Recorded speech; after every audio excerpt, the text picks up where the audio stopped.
Okay, so let's start creating 3D model. Launch your Creo parametric tool, which will take you to the graphic window of or the gateway of the Creo. The very first thing when you launch Creo is to set a working directory. And just click on working directory, choose wherever you want to create then the working directory. Here I have created beam1, so I choose that, or you can create a new folder, say OK, and you will notice that it gives you an information that successfully changed to beam1 directory as a working directory. Go for creating new file, just click on new, choose part, give a name. So for example here I will give it as a beam1, and I will uncheck the default parameter so that I can choose the units of my model. So just click on it and choose millimeter Newton second part solid. Additionally, you can give your name as a modeled by. So for example here I will use my.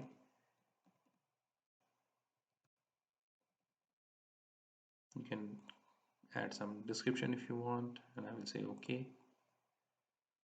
The moment you click OK, you will be taken to a graphic window where you can actually create your 3D model, and you will notice that by default you get 3 datum planes, which are top, front and side. To start with our first sketch, just click on sketch. Here choose a plane on which you are going to create the sketch. Here I have chosen the top. The arrow direction at the bottom specifies that whatever geometry we are going to create will be on top of this datum plane, which is correct. So just click on sketch. Additionally, you can change your view to top so that you can actually see how your geometry is going to look like. So the very first thing I'm going to do here is I will create a small circle here, and I will just snap to this imaginary line which is x-axis somewhere here, and I will make one more circle. Now I will launch a line command which is chain line. Pick the tangent point of the circle, go somewhere here and click. Middle mouse button click to end the command, and then I repeat the same for the bottom line. Once you have done, you have to get rid of unwanted segments. To do that, you can choose delete segment option, where you can pick the segments which you don't want to be part of your sketch. Once you middle button, when you use your middle mouse button, then the sketching line command ends. Now notice that I got T by default here, which is a tangent constraint for the line and the arc. In case if you don't get, what you need to do is you have to click on tangent command and select these two segments. Escape.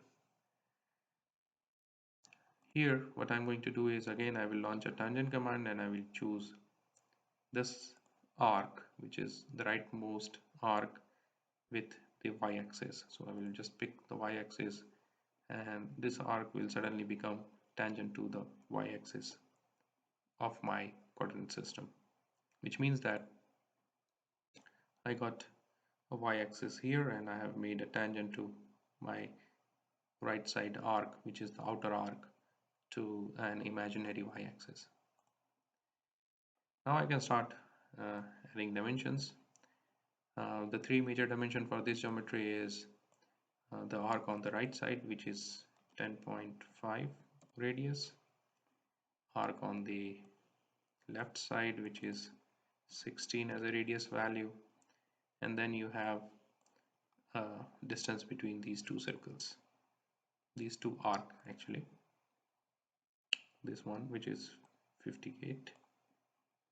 So what I'm going to do now is I will choose a normal constraining, which is dimensional constraint, and I will pick the center of the arc, which is on the right, and then the center of the arc on the left, I will click somewhere here to position my dimension, and then middle button mouse click, which will bring up the constraint.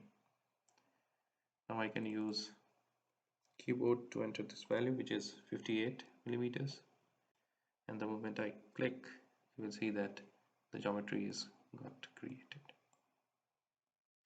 So we are done with the first sketch, which is